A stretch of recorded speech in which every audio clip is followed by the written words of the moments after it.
So simply going for a plant-based diet doesn't necessarily mean it's more sustainable. Starbucks announced that by 2030 it wants to cut in half its carbon emissions, the amount of waste it sends to landfills, and the amount of water it uses. And to do this, they say one of the major factors will be looking for alternative sources of dairy.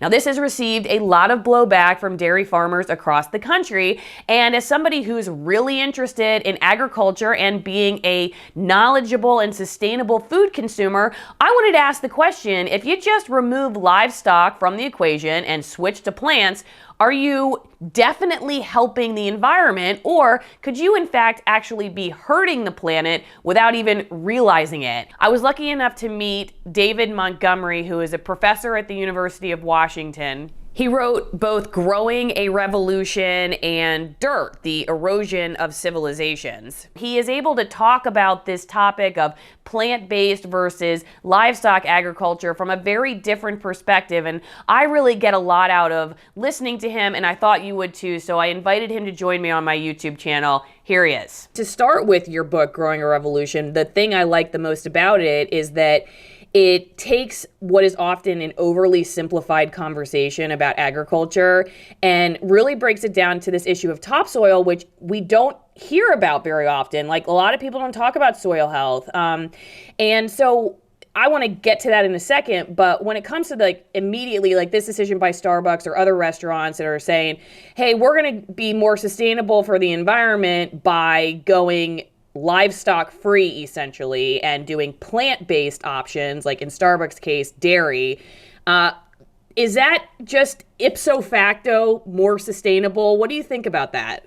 Well, the short answer is no. The longer answer is, like with so many things, it kind of depends on how the meat was raised, how the dairy was raised, in terms of whether it's going to be more or less sustainable. And you can, the common denominator in many of the sort of big environmental problems past civilizations have had is that organic agriculture destroyed their soil. So it's not as simple as meat versus vegan, or dairy versus plant-based liquids to drink, or organic versus conventional agriculture. One of the reasons that I talk so much about soil health and sort of as the foundation for really sustainable agriculture is that the question we all ought to be asking about our food is in addition to what we eat, which does matter, the question we ought to be asking is, how is it raised? What's the sort of the whole cycle that went into it? Because there's really good examples of both ranches and dairies that are raising meat and producing milk in ways that actually enhance the environment. There's plenty of examples where that's not true, where there are huge environmental problems associated with it.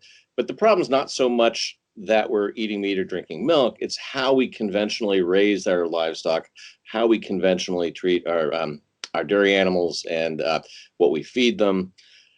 So it's with so many issues, there's dimensions to it that kind of get lost in what we normally see as public discourse.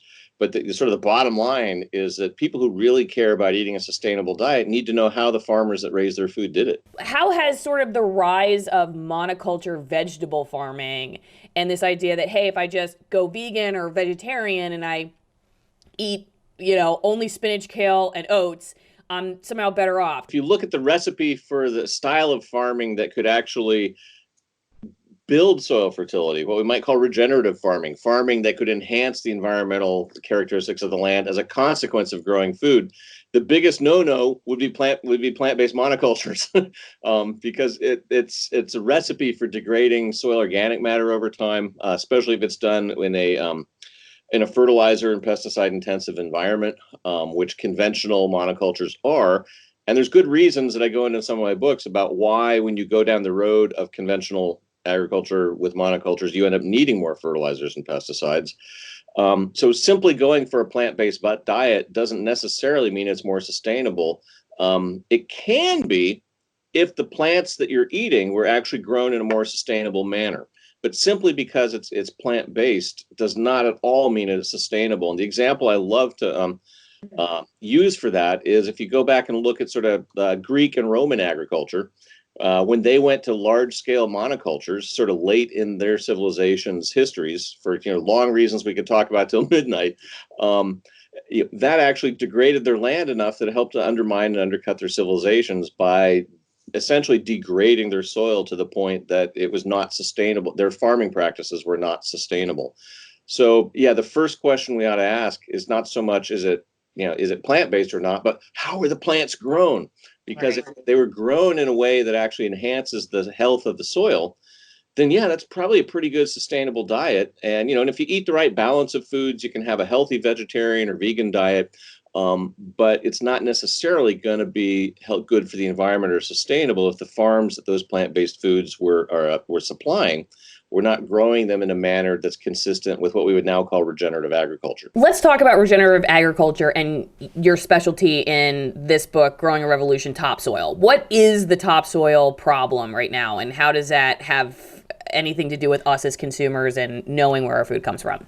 Yeah, well, my background is as a geologist, so the really big picture view is that soil and topsoil in particular is kind of the interface between the biological world, the living world of life, and the dead world of geology. It's where minerals get broken down and turned into forms that plants can take up so that we or the things that we eat can eat them. And it's essential for the soil to actually be that reactor and that processing system, if you will, for converting the once living back into the raw elements that could feed the next generation of life, whether it's a plant, a cow, or a person. Everything in our bodies has been around the clock a few times in terms of in the soil, in something living back in the soil. And so if you think of the soil as the foundation for agriculture, which today is what's primarily feeding us, we have a very compelling interest in maintaining its fertility.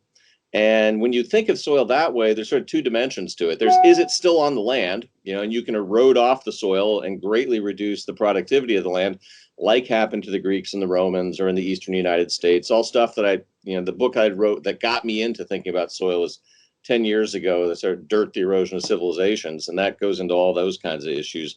But there's these other dimension, which is the degradation of soil organic matter, which is essentially, if you think about it, it's the fuel that drives the life in the soil. Carbon is the currency of biology.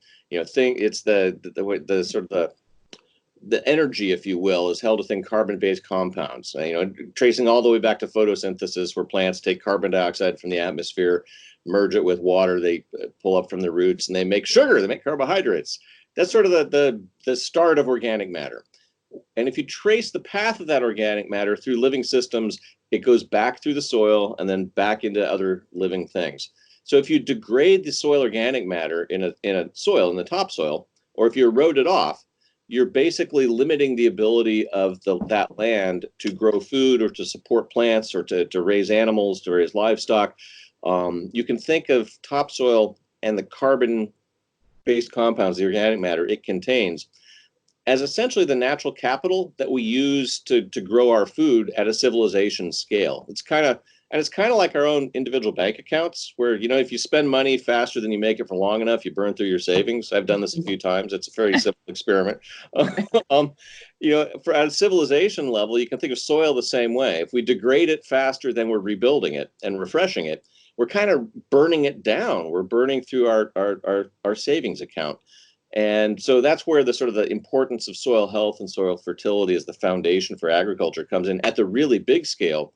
At the more personal scale, if you look at what it is that actually gets mineral elements and phytochemicals, plant-based compounds that are beneficial to our health and our food, there's relationships with the soil and the life in the soil for how those things are made. So there's connections from the very personal in terms of nutrition all the way up to sustainability at a societal level, where we ought to be concerned about the health of our soils. But most of us take them for granted. It's dirt, it's underneath our feet, it's kind of everywhere. What's the problem kind of a deal. And the really big problem underlying soil degradation is it doesn't happen overnight. It's kind of a long, slow burn. So it's pretty easy for it to never rise to the crisis du jour. Do you think it's a misnomer to just focus on greenhouse gas emissions when you're trying to be a responsible human being in this world from just an output standpoint? And even if you were just to focus on that, is switching from animal agriculture to all plant agriculture going to get you there anyway? The short answer, I think, is sort of not necessarily. What you'd really want to know is what is the full life cycle assessment of that, whether it's milk or a burger, in terms of the animal agriculture to plant-based stuff. What's the full life cycle assessment, including things like if you're basically eating, say, 100% grass-fed beef. If you compare that against a plant-based burger, well, was the plant-based burger raised using a whole bunch of nitrogen fertilizers on fields that were plowed by tractors that burned a lot of diesel? The cows, even on a pasture, are going to be producing methane. They're going to produce. There's going to be some greenhouse gas production. But if they're grazed right, they could also the paddocks, the land that they're grazed on, could actually be taking carbon from the atmosphere and putting it below ground and building up soil organic matter. So you'd have to weigh that against what the cows are producing as well. And what's usually not taken into account is that when you look at a plant-based version of say a burger, how were those plants grown, and what's the total carbon footprint of those? If the plants were grown regeneratively, it could have a more positive carbon footprint than the grass-fed burger. On the other hand, if the plants were grown conventionally, it could be completely the opposite. So ultimately, like, until we know that from Starbucks or anybody else for that matter, we really can't make a decision as to whether this is a celebration or not for what they're deciding to do. Yeah, you really wouldn't necessarily know. Now, if Starbucks, for example, was to basically commit to going, 100% regeneratively grown crops and or dairy, that would be a major revolution in the marketplace. The problem with as a consumer is that if you go into a Whole Foods or a Starbucks or some other place that has a real corporate culture of trying to do things more sustainably, as a consumer, you don't really know, other than sort of an organic versus a conventional label, or plant-based dairy versus real dairy, which is often an incomplete way to understand what the full footprint of that product that you're buying actually is. We're a ways away, I think, from having the kind of labeling and recognition, even of what actually is regenerative agriculture. I have my own definition. Lots of other people have their definitions. I tend to view it as a style of agriculture that enhances the fertility of the land, that builds soil organic matter over time. But there's other ways to look at it as well. But we don't really have good consumer signals at the point of purchase yet, and simply advertising plant-based versus dairy doesn't necessarily get you there. I'm off the kooky train at this point where I actually know the farmers that supply my food. But not everybody, is going to move to the middle of central Washington and go meet the farmer. I mean, I would love for people to do that because I think from a personal standpoint, it's very fulfilling to know who raises your food. And I like keeping my money direct and in a local economy. I think there's lots of benefits of that. But I'm not going to assume that everybody, the millions or billions of people in this world are going to necessarily do that. When you're looking for, even just to make like some small steps, because that's ultimately, I hope, what people get out of this video, like what can you do? Well, the one that you mentioned is the one that Ann and I have gone towards as well. We try and buy as much of our food as we can from people that we actually know how they grew it.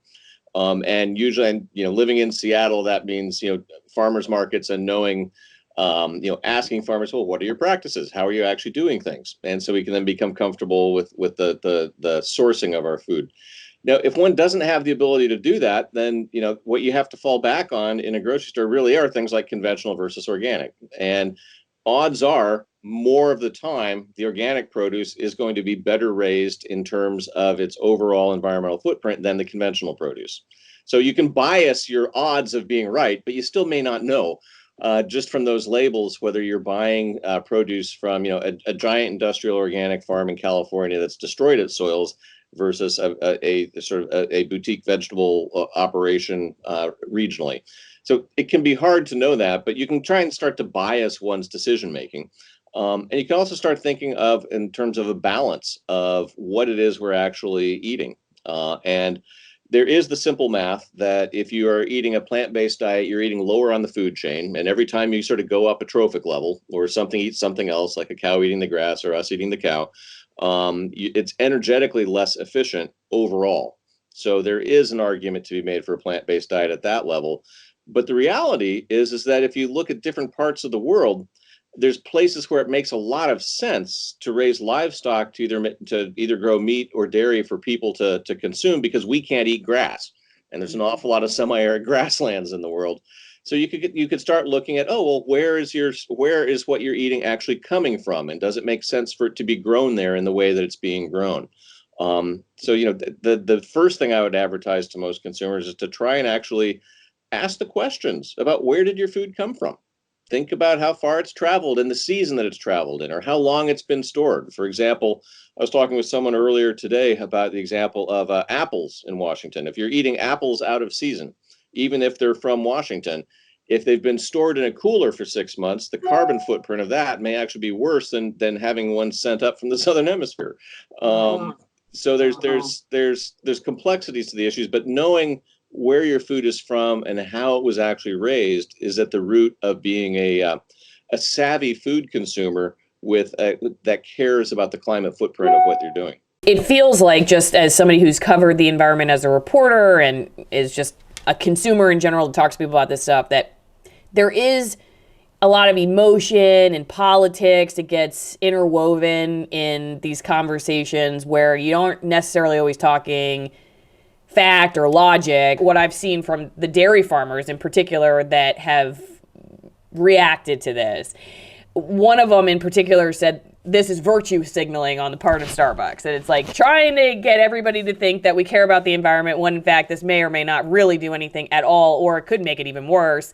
And so if you don't really get to the root of what needs to happen, and you don't act in like a way that actually makes a difference, but instead we buy food or we take a posture based on emotion or just like what seems right. I mean, what are the risks, I guess, ultimately of continuing down that path? Because it does seem like we're in an era of posturing with each other. Well, I think I can try and answer that at sort of two levels. At the one level, at the broadest level, there's the risk that by not engaging in the discussions that actually get us at the roots of the problems, we simply perpetuate the problems in new forms. If we all go, completely dairy free, but we start growing a whole lot more soy in ways that are not sustainable to actually feed that new demand, we may be trying to solve one perceived problem, but actually making a whole lot of other problems worse by not getting at the actual underlying causes. And so, we run the risk of not actually addressing what it is we're trying to address. And, whether we're talking about this issue or any other issue, that's not a very good strategy. But at the other level, at the sort of the personal level, if we think about our own sort of individual ethics and our own individual responsibilities, if we're engaging in arguments that are in effect superficial, they're not actually getting at the real underlying drivers, then we run the risk of essentially, that's the right word, maybe compromising the integrity of our own choices, because we're not actually doing what we think we want to do. And I like to think, at least, that in my own choices in my life, that as many of them as I can make, as intentionally as I can make, I do that way. And I'd like to think that they're aligned with the results that I'm intending to get to. And so one can kind of delude oneself that it's sort of like the virtue signaling to oneself may be actually a miscue in some of those cases. So there's sort of the broader risks, and then there's the more individual risks. And my own perspective is really that the more we understand about many of these systems and the connections, the more we realize how much gray zone there actually is in it, whether we're talking about what we eat or how it's grown. The more we know about those gray zones and where the lines really are drawn in terms of the science that underpins them, the better we'll be able to make decisions that are actually more aligned with our own values. I will say that one thing I appreciate about the conversation coming back up, even though I'm not sure that it happens in the way it should, is that we often overlook our daily choices and our role in the small things that make a big difference. And we're focused on maybe these federal political campaigns, whereas like when we go to the grocery store every day or we do other things, like we may actually be making more of a difference for better or worse.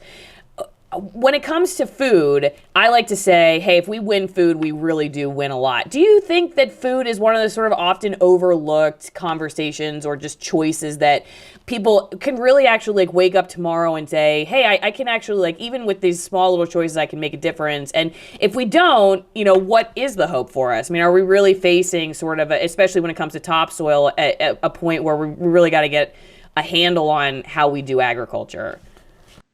I mean, I think the short answer is that yes, our individual actions sort of end up adding up to societal level impacts. Now, each one of us individually, our actions don't have that much of a net effect on. But if we look at the broad choices people are making integrated across a population, it structures our food system and our food supply, how it's grown.